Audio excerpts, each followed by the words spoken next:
Tema 4. Las proteínas. 2. Enlace peptídico. 3. Niveles estructurales de las proteínas. Buenos días, chicos. Comenzamos aquí la segunda clase dedicada a las proteínas. Recordad que en la clase anterior comentamos algunas de las características de los aminoácidos, que son los monómeros o unidades fundamentales constituyentes de las proteínas. Cuando se hidroliza una proteína se obtienen estos aminoácidos constituyentes. Para formar una proteína, los aminoácidos se unen unos a otros formando largas cadenas, con centenares de aminoácidos enlazados entre sí uno detrás de otro. Este enlace se denomina enlace peptídico. Por eso a las proteínas también se les denomina péptidos o polipéptidos.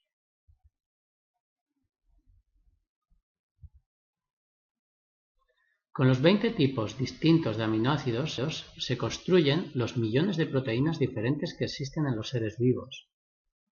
Una proteína difiere de otra en su secuencia, es decir, el orden en que están unidos los distintos aminoácidos y en el número total de estos aminoácidos, que puede oscilar entre decenas, en las más pequeñas, hasta varios millares en las más grandes. Así pues, los péptidos son moléculas formadas por aminoácidos unidos por enlaces peptídicos. El número de aminoácidos puede oscilar entre 2 y cientos. Si el péptido tiene entre 2 y 10 aminoácidos, se considera un oligopéptido, mientras que si el péptido tiene entre 10 y 50 aminoácidos, podemos llamarlo polipéptido.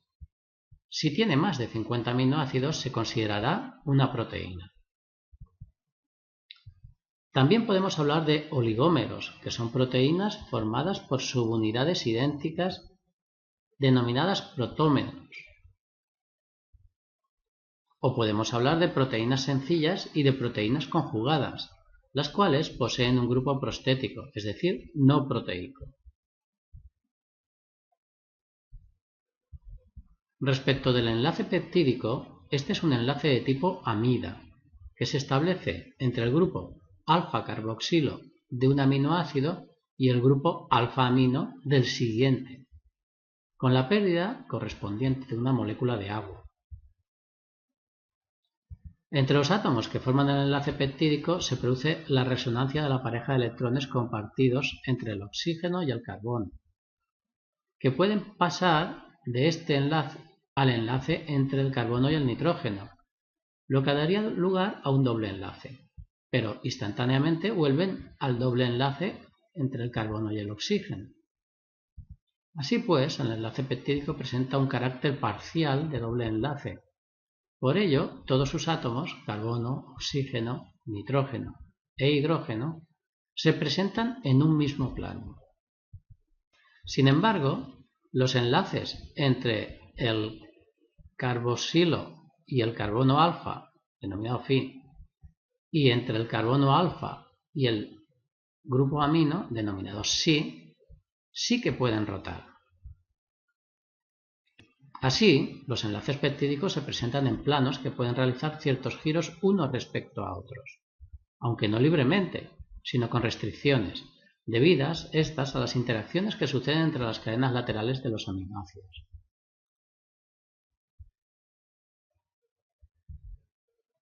Los factores que determinan la conformación proteica, además de la secuencia de los aminoácidos, de los tamaños de estos, de la polaridad o apolaridad y de las cargas que puedan existir en las cadenas laterales, son las condiciones físico-químicas del entorno, es decir, el pH, la concentración salina, la temperatura y otros factores ambientales.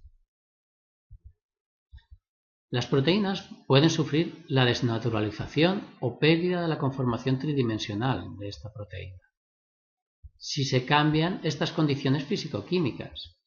Recuerda que una proteína desnaturalizada pierde su actividad biológica. Por otra parte, si se recuperan las condiciones físico-químicas iniciales, la proteína puede renaturalizarse, recuperando por tanto su función. Vamos pues a estudiar los niveles estructurales en los que se organizan las proteínas. La alternancia entre los enlaces rígidos, los enlaces peptídicos, y los enlaces móviles, enlaces Phi y Psi, hace que estas moléculas adquieran una estructura bastante compleja, de la que hablaremos a continuación.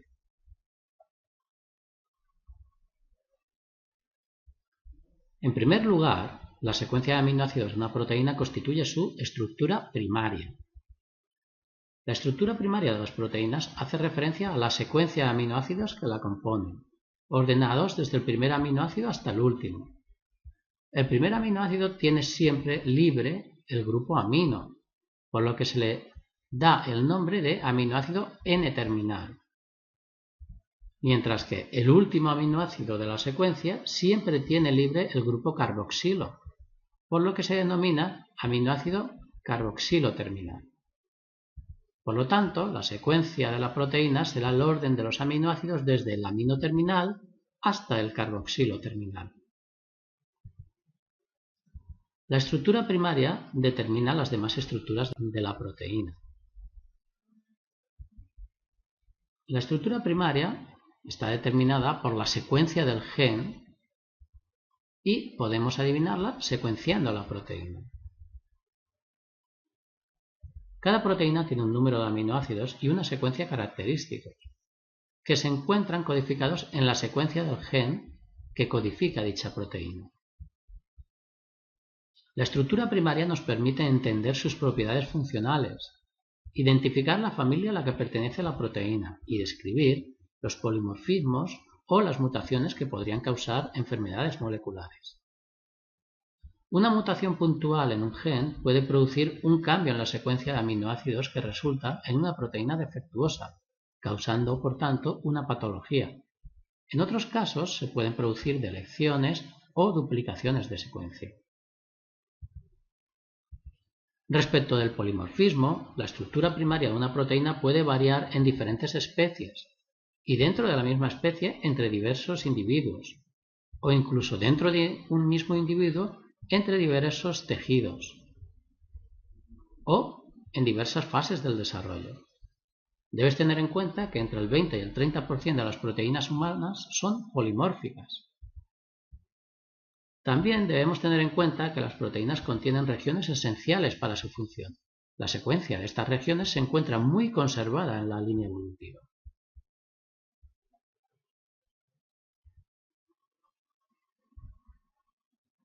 En cuanto a la estructura secundaria de una proteína, es un nivel de organización que adquiere la molécula dependiendo de cómo sea la secuencia de aminoácidos que la componen.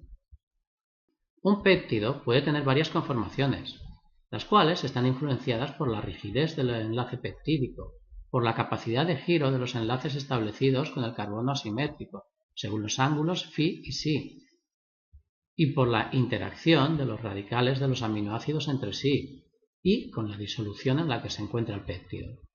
Todas estas interacciones llevan a la molécula a plegarse sobre sí misma hasta que adopta la forma más favorable desde el punto de vista energético, la que supone menores impedimentos estéricos y mínimas repulsiones electrostáticas. Así que podemos definir la estructura secundaria como unos patrones repetitivos que se forman al plegarse los polipéptidos, los cuales se pueden predecir con bastante fiabilidad a partir de la secuencia de aminoácidos.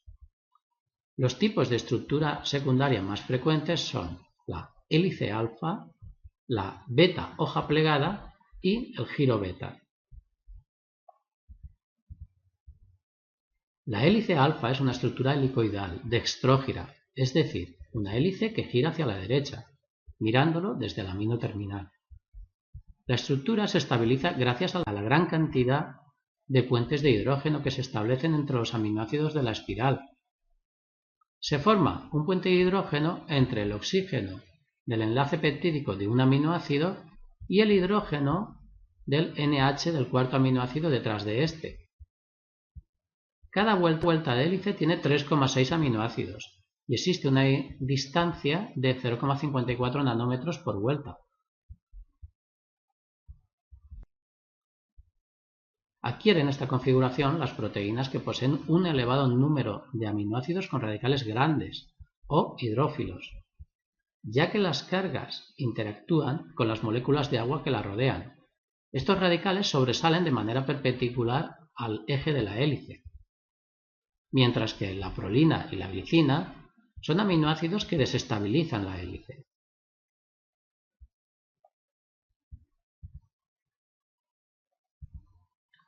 La estructura en beta hoja plegada es una estructura en forma de zig-zag, formada por la rigidez del enlace peptídico y la apolaridad de los radicales de los aminoácidos que componen la molécula.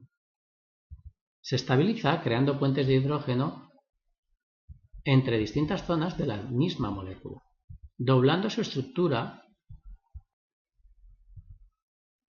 o bien entre zonas de diversas cadenas. Las cadenas que establecen puentes de hidrógeno pueden ser paralelas o pueden ser antiparalelas. Las cadenas laterales R quedan alternando hacia arriba y hacia abajo de la secuencia plegada en zigzag.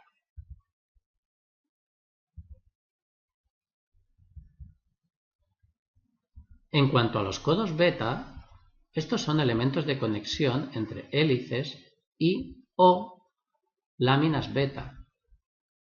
Determinan los cambios de dirección de las cadenas polipeptídicas. En estos giros se forma un puente de hidrógeno entre un aminoácido y otro aminoácido localizado 3 posiciones más adelante. Los aminoácidos más habituales en los codos beta son la prolina y la glicina.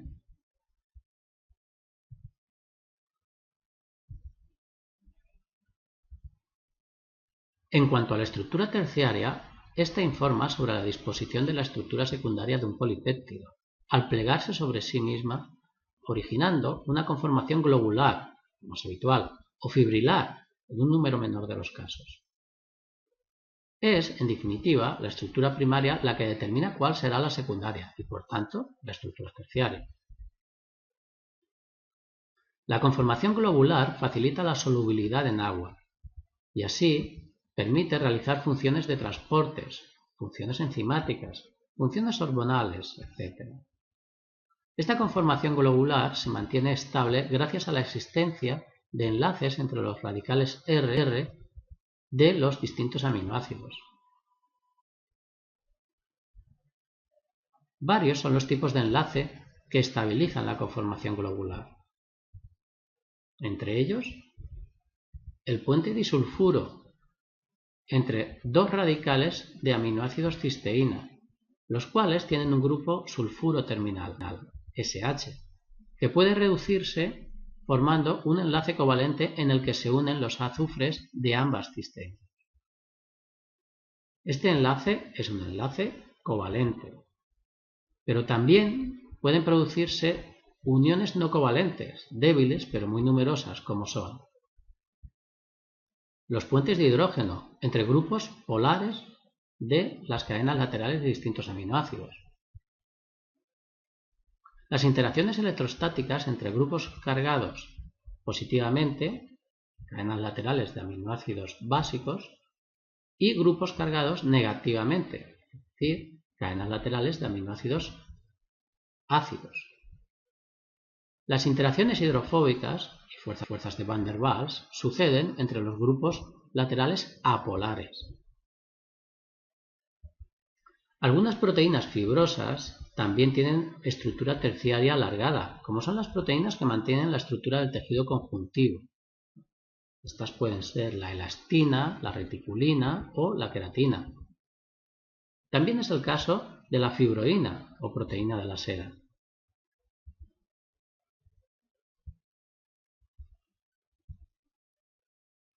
Por otra parte, debemos tener en cuenta algunas definiciones importantes. Definiremos motivo como un patrón de plegamiento característico que aparece en varias proteínas. También definiremos dominio como una región de la cadena peptídica que puede plegarse de manera independiente y estable. Además, la estructura nativa es la configuración de la proteína que aparece en la conformación natural plegada más estable. es la que permite la formación de un mayor número de puentes de hidrógeno. En general, los aminoácidos hidrofóbicos suelen aparecer orientados hacia el interior de la proteína y los aminoácidos hidrofílicos estarían orientados hacia el exterior.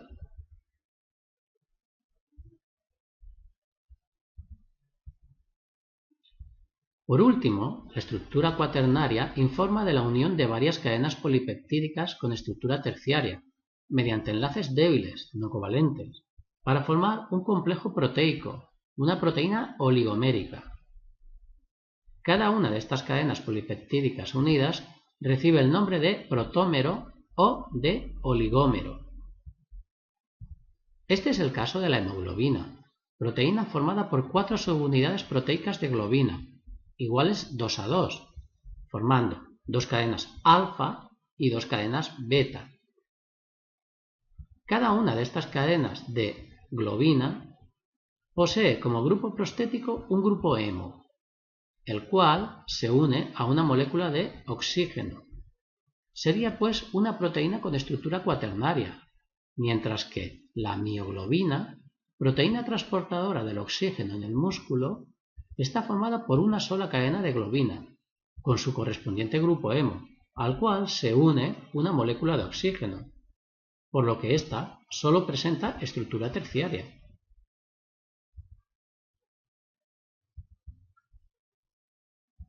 Así pues, las proteínas pueden presentar una o varias cadenas de aminoácidos, pero en el caso de que en la molécula solo existan cadenas polipeptídicas, una o varias, las proteínas se denominan homoproteínas, mientras que, como hemos visto en el caso de la hemoglobina, algunas proteínas pueden presentar una parte proteica caracterizada por la o las cadenas polipeptídicas y por una parte prostética, formada por otro tipo de moléculas. En este caso hablaremos de heteroproteínas.